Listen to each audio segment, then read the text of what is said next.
สวัสดีครับพ่อแม่พี่น้องที่เคารพมือนีกาสีมาเป้ามีท่านกอมเนาะครับเรื่องปักผีคุยตอนที่สองเนาะครับเนาะ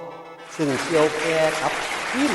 สลิงครับนี่คนโคดำขันโคแดงแสงปลาวิ่งจอยดอกเข็มศูนย์สุขกิเลเนาะครับเนาะแห่งบัดหนองบุญสู้ครับพี่น้องครับผีคุยร้ายเนาะครับบักจ้อยอีกแล้วครับจอยดอกเข็มบ้าน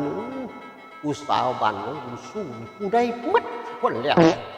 มึงเห็นจังใดวะออกกูก็ร้อยเนี่ยมึงขึ้นแล้วเนาะมึงจะไปยากเรื่องสันว่าเสียมไปเบิ่งกูเลยขึ้นนี่วะสันกูสิไปร้อยสาวกูตะดีวะสันวะร้อยสาวกูดวะสันครับบาดนี้ตกย่ำมึงขึ้นเลยแบบมูปวกกับเสียเด้ไปน้ำกันไปหอดบ้านสาวกูดนะครับเนาะบ้านสาวกูดกะสิมีข้างหลังกะสิมีเรียกว่าป้ากล้วยครับพี่น้องสมัยโบราณเฮาบ่ทันได้มีส้วมบ่ทันได้มีห้องน้ำเป็นแบบโบราณนั่งเป็นสมัยหาบน้ำใต้ตะเกียงอยู่บ้านตกแรงมากเนาะครับประมาณสัก2 ทุ่มกินข้าวแรงแล้วกันดาวซ้ำน้อยเนาะครับขี่คุยหลายคนโพดำสันคนโพแดงแสงปลาบินจ้อยดอกเข็มศูนย์สุขเหลกเจ้าจ้อยคุยมาสิลอยสาวกูประสันกูตะบี้บาดนี่ไปได้พี่น้องไปเฮี้ยนสาวกูว่าแล้วอีตาหมอจ้อยนี่ก็ทอดเสียขาบอดได้พี่น้องทำทาถึงขังเก่งไหลเราทำทาถึงขังเก่งขังหน้าตั้งของน้องสาวกูตะบี้กับเรียกว่าเปิดบานแกงจักตั้งเนาะครับเนาะน้ำขึ้นเดือนหงายจักน้อยเนาะครับเนาะกับว่าถึงขนาดพระจันทร์เต็มดวงที่เกิงว่าเต็มดวงบาทนี้ไอ้จอยกับยืนดิแต่2 ทุ่มเนาะครับ2 ทุ่มกลัวยืนอยู่หันละยืนอยู่ขอบหน้าต่างนี่พี่น้องที่ข้อมูดันเป็นไปยืนอยู่ขอบหน้าต่างนี่พี่น้องยืนอยู่ขอบหน้าต่างเนาะยืนไปยืนเนี่ยพี่น้องยืนป้าตูร่นก้นยืนทั้งนี้ก็พอลงไปบาดยุ่งกับพอยุ่งเนี่ยพี่น้องก้นโคดำสันโคแดงแสงปลาวินศูนย์ชุกกิเลสตียุ่งเนี่ยพี่น้องตีแห้งไม่ได้ย่านเสาแต่พี่ได้ยินหูดขึ้นมาโอ้ยุ่งหลายบาดเฮ็ดจังแท้กับพอลงเนี่ยพี่น้องไปยืนอยู่ขอบหน้าต่างสั่นละยืนยุ่งสั่นละครับยืนสู้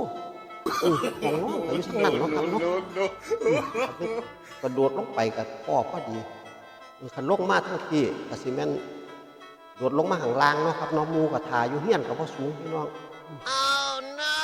ประมาณ1-2 เมตรนี่แหละมาเฮี้ยนต่ำตันเดียวเป็นสั้นร้อยเฮี้ยนคนอีสานโบราณเฮี้ยนล่าวบ้านเขาเฮ็ดจังได๋กับบ่ลงพี่น้อง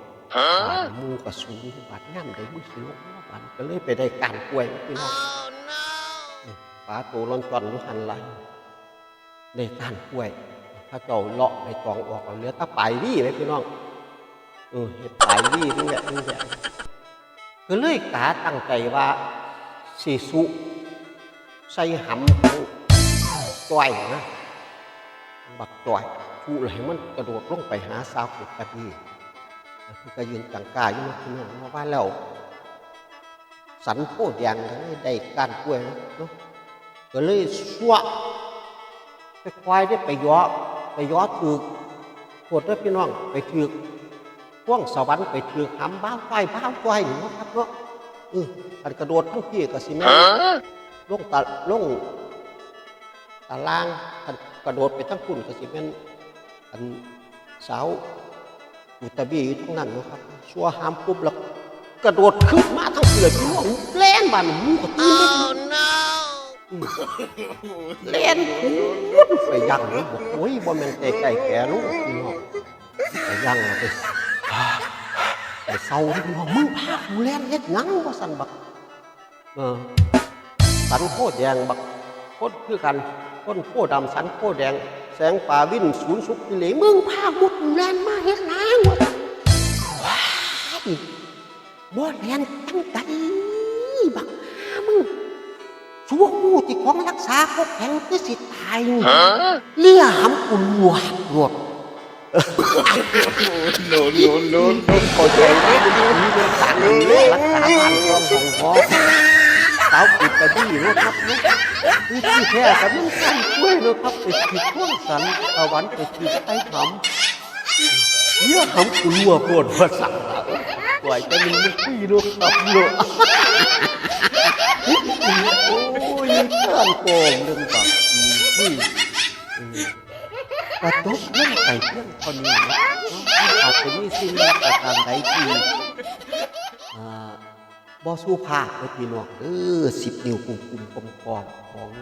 พ่อใหญ่บุญส่วนเครื่องศิลป์หรือว่าซ้ออีสานศิลป์นี่ล่ะขออภัยหลายๆครับสำหรับมือนี้เวลาหมดเวลามือหน้าก็ค่อยว่ากันใหม่ตากะโกนพี่น้องไปเบิ่งหมอลำแปสอดแกงอีสานนครศรีขึ้นครับสำหรับมือนี้ก็ขอกล่าวคำว่าสวัสดีครับ